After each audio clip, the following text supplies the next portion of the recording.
que vamos a ver en esta clase corresponde al de composición de funciones.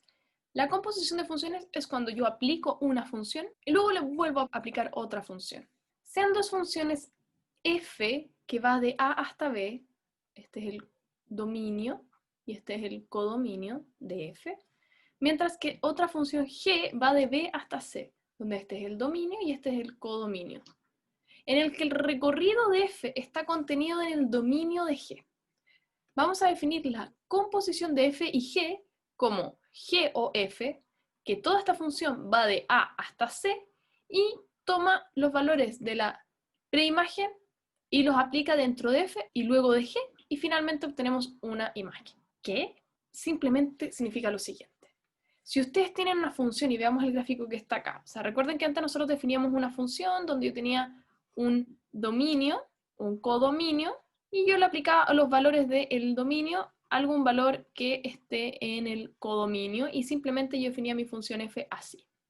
Ahora bien, lo que vamos a hacer es que vamos a definir lo mismo que está acá, o sea, si yo corto esto hasta aquí, esta sería la típica definición de función que hemos visto nosotros, donde tengo un dominio, un codominio, una función que me lleva de uno a otro, y las imágenes. Entonces, si yo denoto de alguna forma con rojo la función f, vamos a tener que a sería el dominio de f, mientras que b sería el codominio de f. Ahora, si por otro lado vemos la función g separada de la función anterior que corresponde a f, podría verse como algo independiente, donde yo tengo g, que es una función que va desde b, o sea, b sería el dominio de g, y c sería el codominio de g.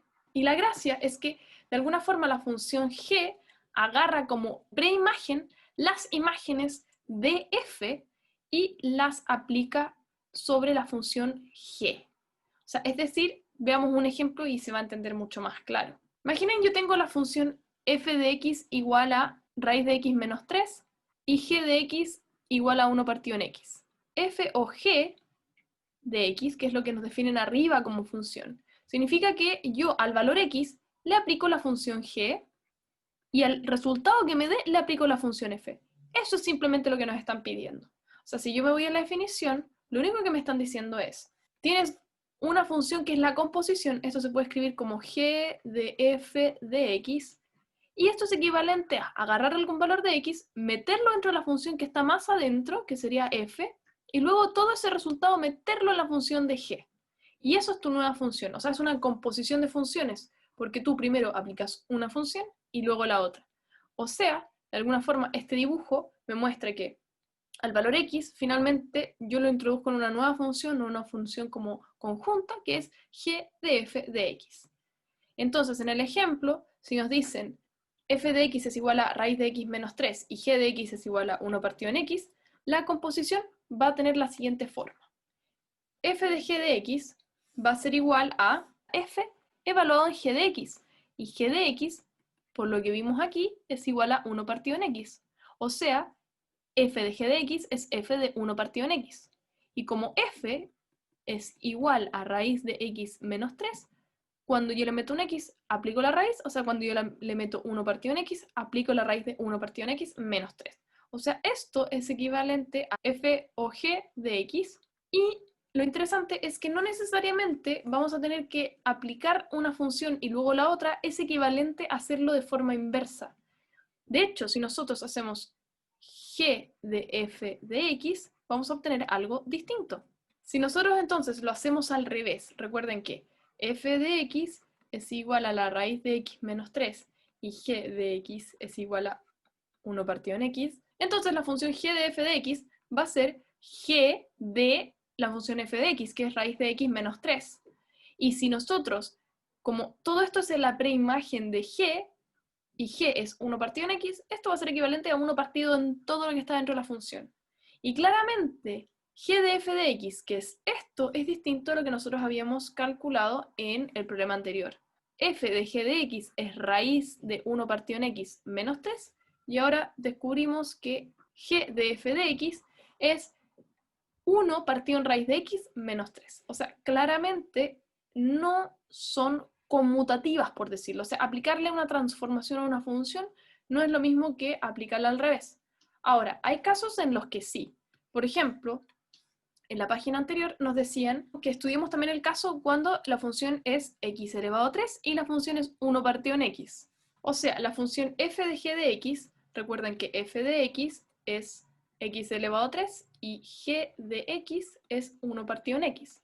Entonces, f de g de x equivale a decir f de 1 partido en x, porque g de x es 1 partido en x.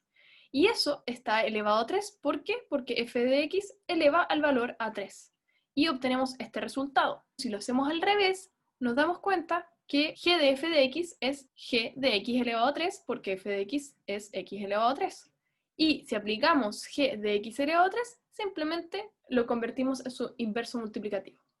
Así queda demostrado que el segundo caso sí se cumple que f de g de x es igual a g de f de x. O sea, sí se puede invertir, pero esto no ocurre siempre como vimos en el primer problema. La científica de esta guía destacada, yo creo que es una mujer súper interesante. De hecho, ella murió súper joven. Creo que solamente tenía 30 años cuando falleció y lamentablemente fue por cáncer.